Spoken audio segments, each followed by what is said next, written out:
All right, we are live. It's the waitingfornextyear.com podcast. We are live on Facebook, YouTube, and Twitter. Normally, we're talking sports. We're trying to do something a little bit different this week. No. We're not talking politics the day before the election. We are talking music with Ray Flanagan, one of my favorite Cleveland musicians. And he's got a new song coming out on Friday this week called The Arsenal. I've gotten the sneak preview. It's a really excellent song. How's it going, Ray? Good, Craig. Nice to see you, man.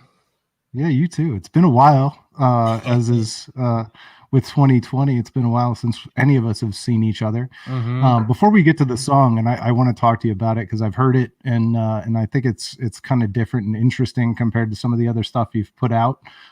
Before we get there, you are a full-time working musician. How long have you been a full-time professional working musician in Cleveland?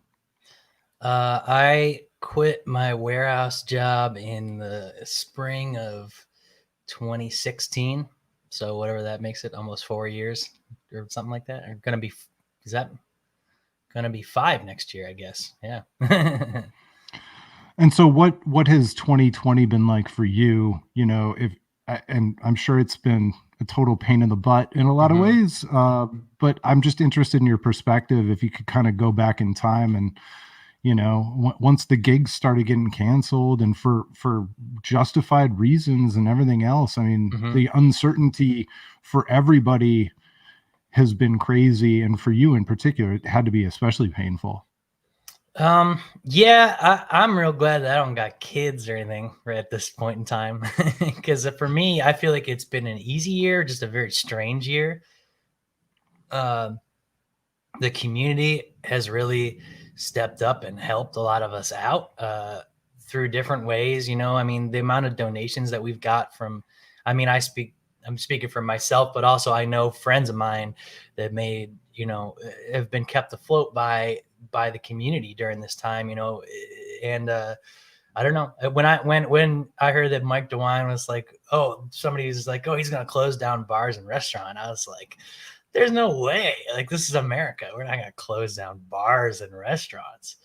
And then when it happened, I was kind of like, oh, this is going to be something else. And then what else can you do other than just kind of sit back and from day to day, because you don't really know there's a lot of uncertainty. I think that's the part about it that's the most stressful to me, especially going in the winter, is just not knowing.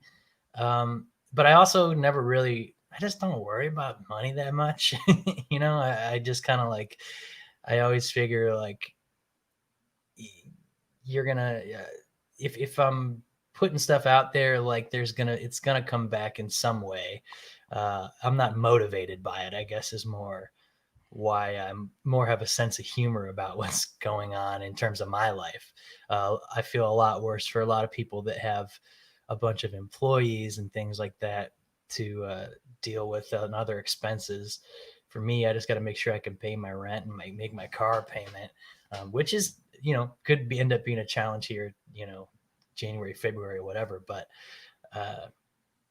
I don't know. Yeah, it's been a weird one, but it's been I kind of like also enjoy the time off.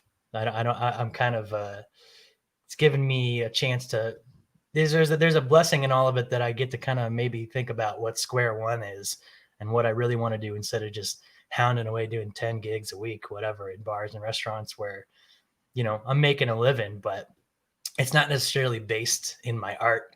I'm entertaining patrons. Um, I feel like it's a pretty nutshell what it's been like this year for me. Watch a lot of Yeah, well, movies.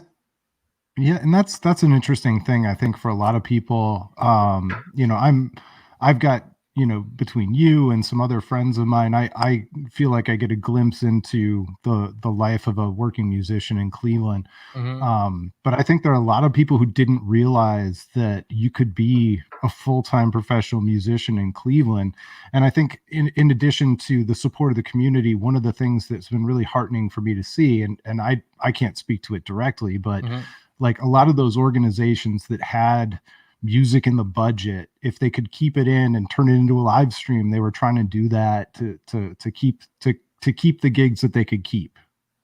There has been quite a bit of that. People that have, they got whatever grant money or some kind of funding for that they would normally put on a music series, and they've just kind of moved them into live series. You know, the Warehouse District in Cleveland did that, and Brent and I just played this. Brent Kirby, great Cleveland singer-songwriter, if y'all don't know, he's in a bunch of bands, but we just did a stream at the Maltz Performing Arts Center, which was a beautiful space. You know, they normally would do all these things, and they decided to aim it at local music because, I don't know, they're just good people. And I feel like I've noticed an appreciation for music and for art during all of this. In the few gigs that I have played, like we were playing at Forest City Brewery because we can play outside there and it's a big spread out space. And the owner, Jay, was real, you know, strict about taking the precautions and following the guidelines. It felt like people were listening a little more. I think they didn't take it. I think it just, you know, in those situations, it can become kind of background music, which is fine. You know, you're there to just kind of amplify someone's good time in those situations. But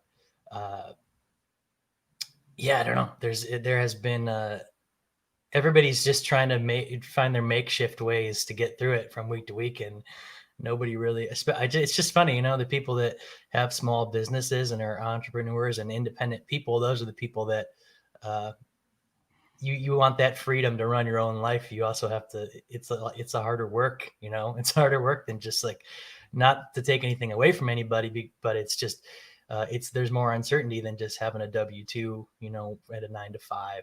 There's just more uncertainty. Yeah. Well, and one of the things, it's interesting that people are listening a little bit harder. That jives kind of with my own experience, just because I'm a pretty big music fan. Mm-hmm. You know, I used to be a performer. Now I try and support everybody as best as I possibly can. And I just, you know, going to live music is kind of like my church. Mm-hmm. And I haven't been able to do it for like 8 or 9 months. And so it's interesting to me that I don't feel like the kind of person who ever took it for granted, but Mm-hmm. even when you feel like you're not taking it for granted, God damn, I was taking it for granted. Sure. Yeah, I know. It is a weird, I don't know. I'm surprised I had as many articulate thoughts as I just had, because usually I'm just mumbling when people ask me about this stuff. This is not, now I've got some things worked out, but you know. So one of the things that I was doing ahead of this was listening to the new song, and you know, I've listened to all of your stuff. You know, you Yeah, had since the way solo. back. You probably heard I stuff know that I pulled down from the public. you did there, and I can't. I was trying to think of the name of the song that on your first. It was probably like you considered it your demo. There was one song Your on there kid that liked was a like song called Stranded that I don't even remember how to play Stranded. anymore. I remember that. Yes, I did. I was thinking about that. I was like, I'm gonna talk to Craig. I remember because that was from the very first Authorities thing, which is no, it's good. I have a bunch of CDs. If anybody wants one, you can have one. But I don't. I felt like, I don't know. I pulled it down. It just isn't whatever. You know, I feel like with independent music, you kind of get that right a little bit because it doesn't go through all the quality control that it would have to be on a big label or something back in the day. So I put something out without really the correct, you know, without having that third ear on it, you know, and I just feel like artistically I just want to pull it down. But I remember that. And then there was a song on the other record that I don't remember who the other person had a kid that they liked. And that one was like a heavier song. And I was like, man, but yeah, Stranded. I don't even remember how to play that song yeah. anymore. Well, it's interesting though, because I always wonder how much overall direction, or how much, you know, like if you're a small business owner, you'd be coming up with a business plan and you'd be very specific about, well, this is my mission statement and this is who I'm going to be. Yeah. And, you know, you've been around for a long time, since the rock off and all that kind of stuff. Mm-hmm. You could have gone harder rock. You could have been guitar guy. You've kind of ended up in kind of a singer songwriter zone, but then you rock out with the Authorities. Mm-hmm. It seems focused and unfocused simultaneously to pretty good effect.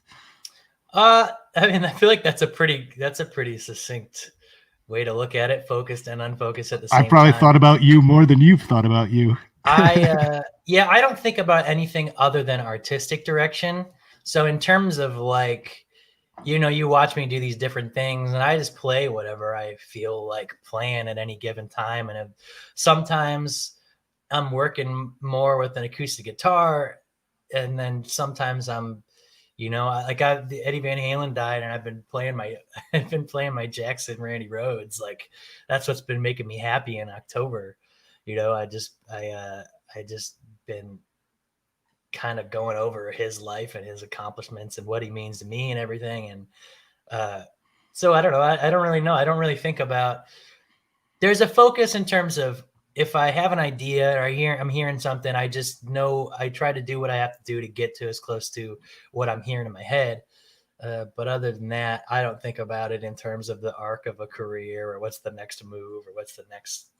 It's just kind of I've got different music that's inside of me that comes out in different ways. So Well, and so the latest one, the Arsenal, it's hard for me not to look at it just kind of in the perspective of the other stuff. It sounds nothing like the stuff that you put out on Passerby. It sounds nothing like I'm pretty sure it was just a live recording. You guys did a bunch of takes of the Stupid Sound, which was one of my favorite songs from last year. Well, I thought that was really great. that one was completely live, except for the vocal harmonies. But the Stupid Sound was, which is that's I think it's the only Ray Flanagan and the Authorities song that's currently on the streaming platforms. I still feel good about the way that one turned out. But the Arsenal was actually not live, if that was what you want to get into. Yeah, I just wondered kind of where it came from. And before you start, I'm just going to say that it doesn't ape anything, but to me it sounds very much very very influenced by. It sounds like it could have been written for a Tom Petty record, to be perfectly honest. That's cool, man. I'll take that. There's definitely that's funny because there's definitely a way that I think about Tom Petty in that song with the acoustic guitars and the way I layered those guitars. Yeah, I would say you're not off on that. And Tom Petty is a hero. So, but I have this thing with that tune is kind of, yeah, musically it's kind of in this Petty thing in terms of maybe the acoustic guitars and the straight drum beat.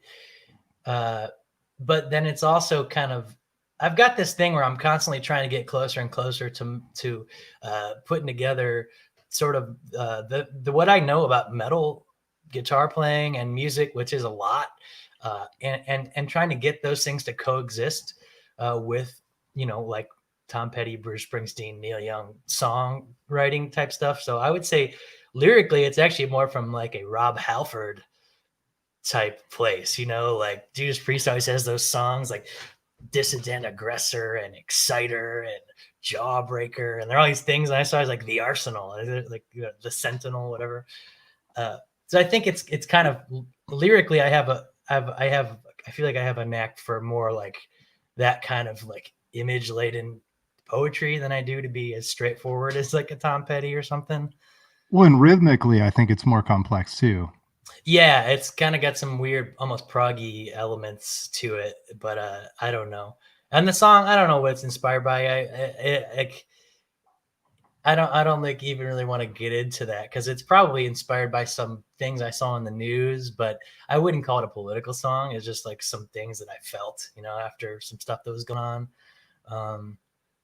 Yeah, and then we recorded it. I laid it down like just the acoustic stuff, and then I knew I wanted drums, and it was recorded during the Passerby sessions, so I was like doing the solo record, and I kind of wanted to get some people in that I normally didn't work with, and I got Danny Jenkins, who's a drummer for a band called the Speed Bumps that I play with for a long time.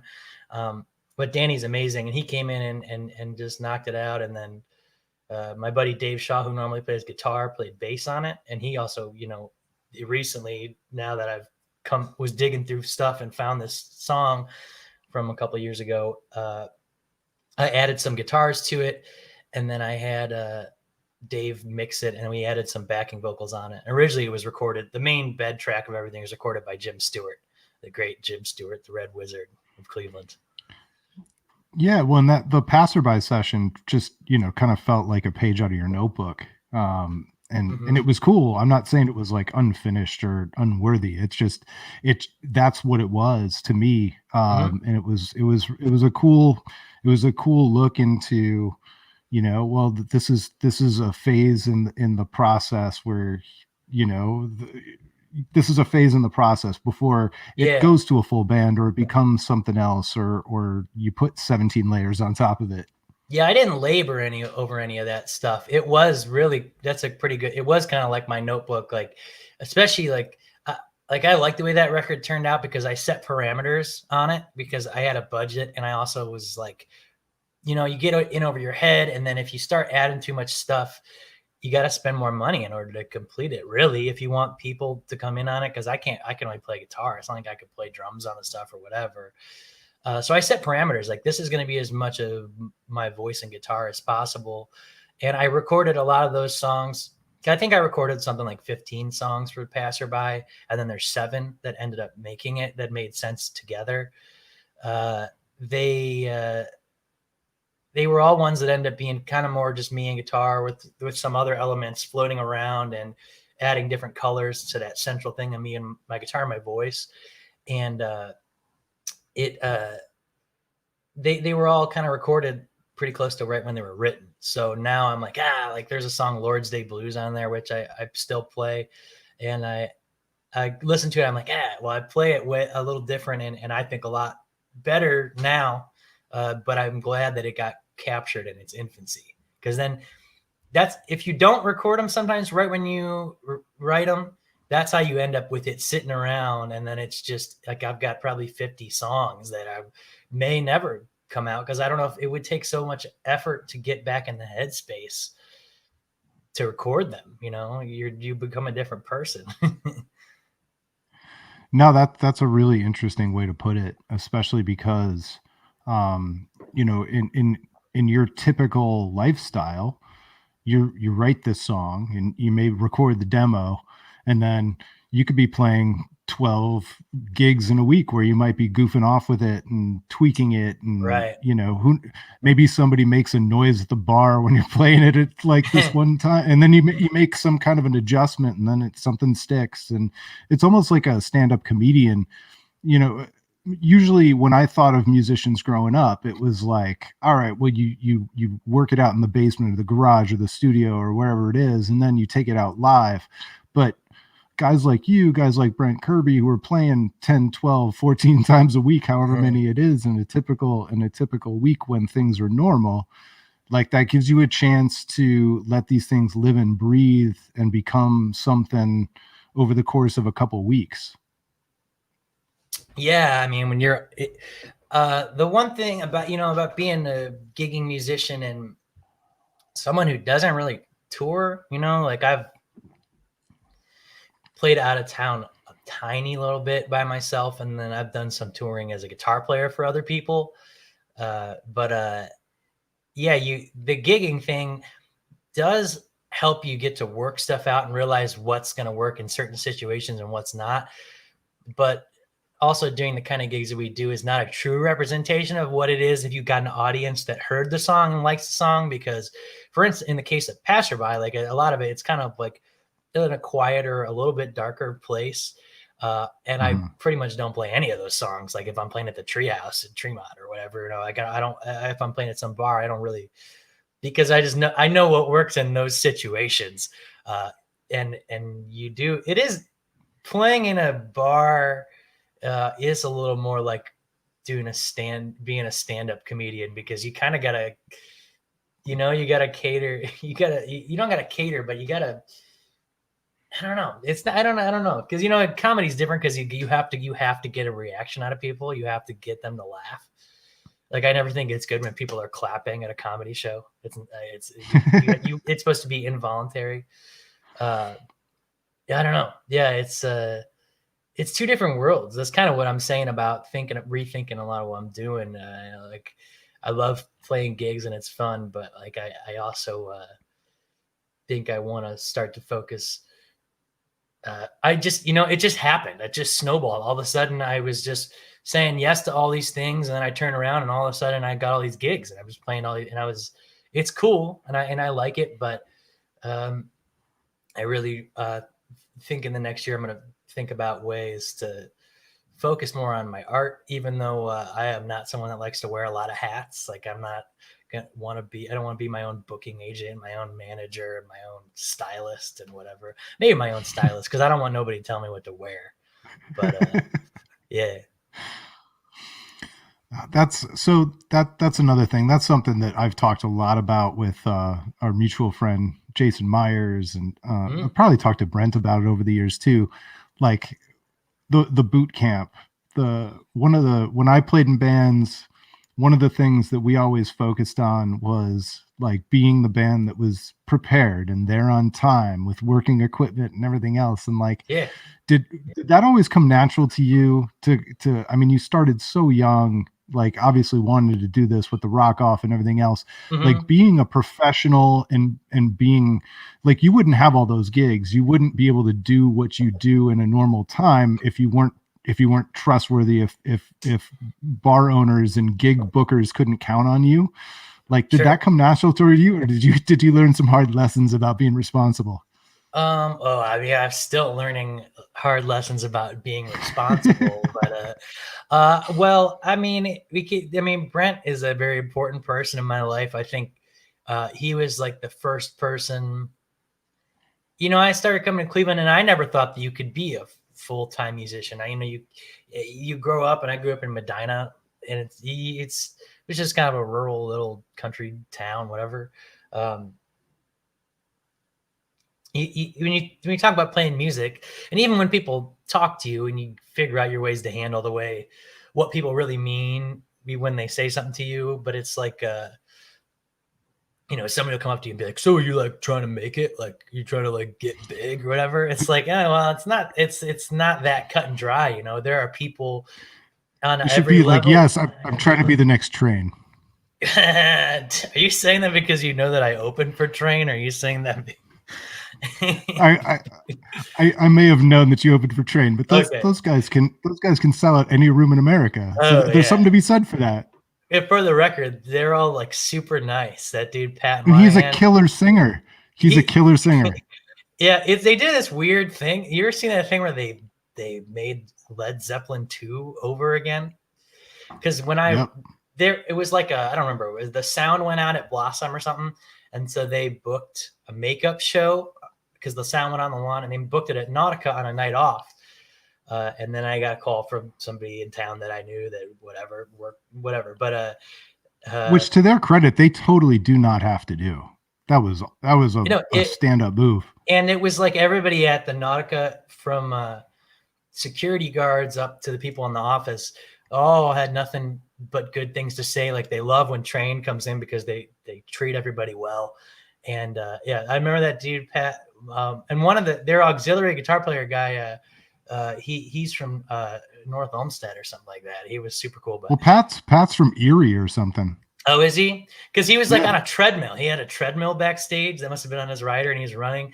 And he like listened to my set, and then he came up and said nice things to me afterwards. Like I was just like, whoa, that's cool. Like I got a different perspective on Train, and just the way that they did that for the people. Like they value the people that come to see them.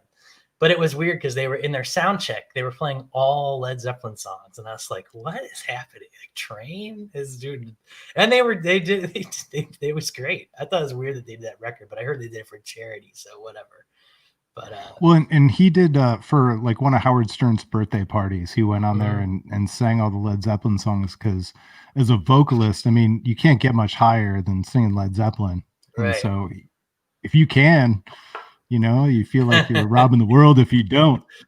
We just watched. I was at Brent's house the other day for like his son's birthday party, and because Brent's kind of been in my COVID circle, because I play with him and stuff, and You've got to have a circle by this but stage of the game. you got to, and but it gets a little bigger, whatever. But he got this projector. We were watching, me and Brent and Bobby Latino were watching the song Remains the Same on the side of Brent's garage. Like he had this big projector and like his life size, like 5 of Jimmy Page playing. It was cool.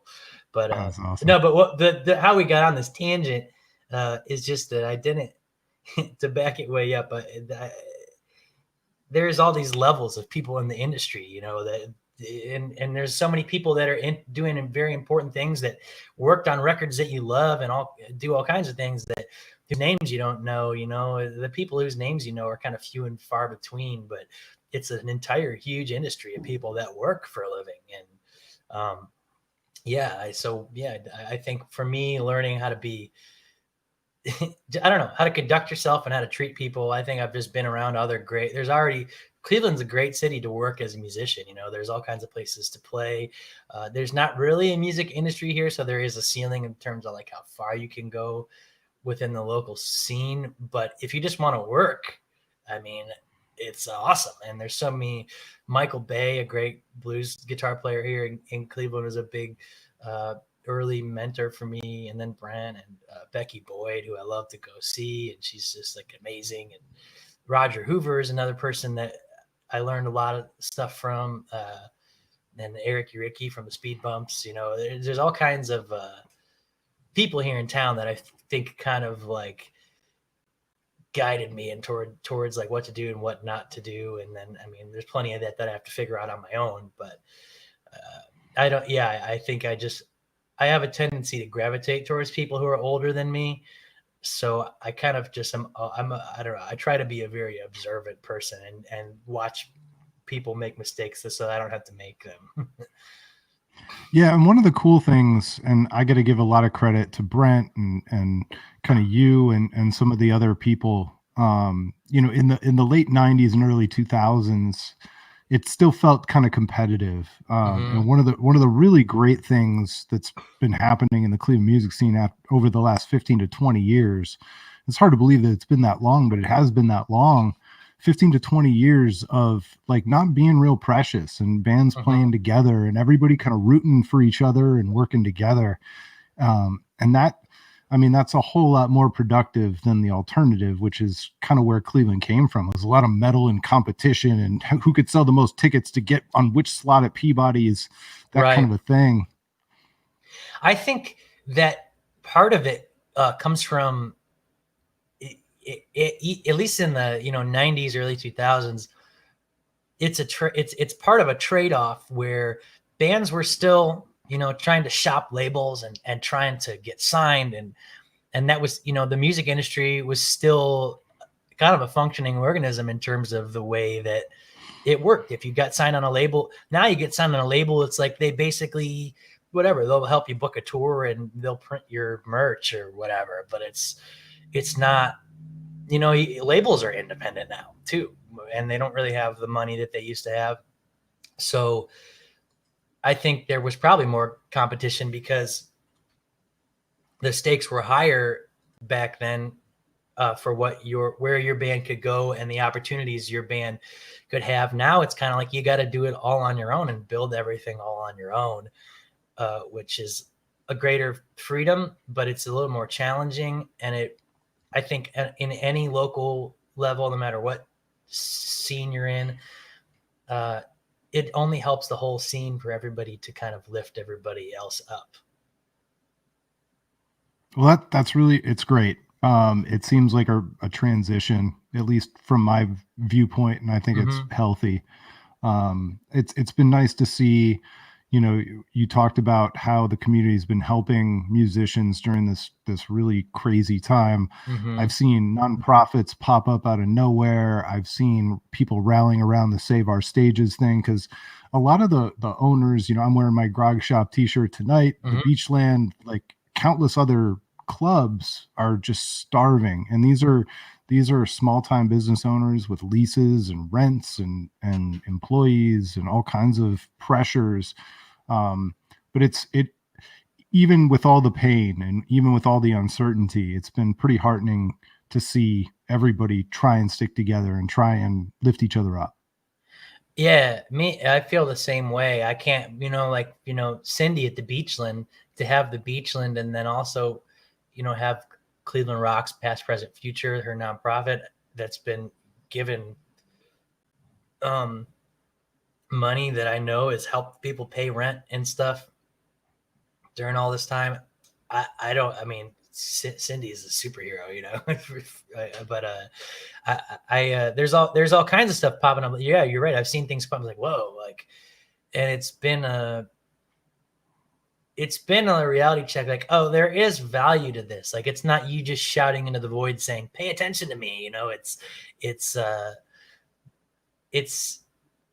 there's a thing about local music that keeps all of us connected, and that sounds kind of corny, but it's true, and I've learned it this year because I've seen how connected that we all are when I don't ask for anything, and then somebody's saying, "Hey, like, do you want some money?" or what? You know, it's been a crazy. I don't know, man. I love Cleveland, and I want to travel and go all kinds of places, but this is a cool place to live, man. It's, you know, it's just, I shouldn't be saying that. I don't want other people to start coming here and ruin it, but I don't know. It's been like I said, for me personally, with the support of everybody around, um, it's been strange because I miss people, but it's been an easy year. Other people have made this an easy year for me and other musicians, you know. All right. Well, it's been about 34 minutes, 35 minutes. Why did I say it exactly at 34? That was weird. So I can't wait for everybody to hear the Arsenal on Friday. Where is the best place for everybody to hear it for you, for them? Do you have a preference? Is it Bandcamp? What are we doing? Yeah, Bandcamp is what I'm gonna push on Friday. It's gonna be on all whatever. I just did it through DistroKid. It's gonna go on the Spotify's and the YouTube Music, whatever. Mostly Spotify is what people listen to now. But so also, listen to it on Spotify, and then if you like it, go on to Bandcamp and but you pay need a to go couple on bucks for it. Bandcamp and you need to download it because it will also sound better on Bandcamp. It's true. Bandcamp is cool because, so for instance, like I went through this phase last year where I was putting out these like shitty fucking singles that were like recorded on my phone of like me playing the xylophone or whatever, and then people were like, "Is Ray all right?" Like, and it was kind of like a. I wasn't going to ask you about 506. Yeah, 500. Well, that's my favorite song ever. What a great tune! But 506. Because I recorded that on the beach when I was on vacation, just on my iPhone, and then I put it in DistroKid, uploaded it, and within like 3 days or whatever, it's on Spotify right next to Thriller and whatever. You know, it's like whereas, you know, I tried also to put it on Bandcamp, and Bandcamp told me you're not allowed to upload that because it's not high enough quality. So because it was just it's literally a voice memo, and the picture is just I took it with my iPhone of the whatever.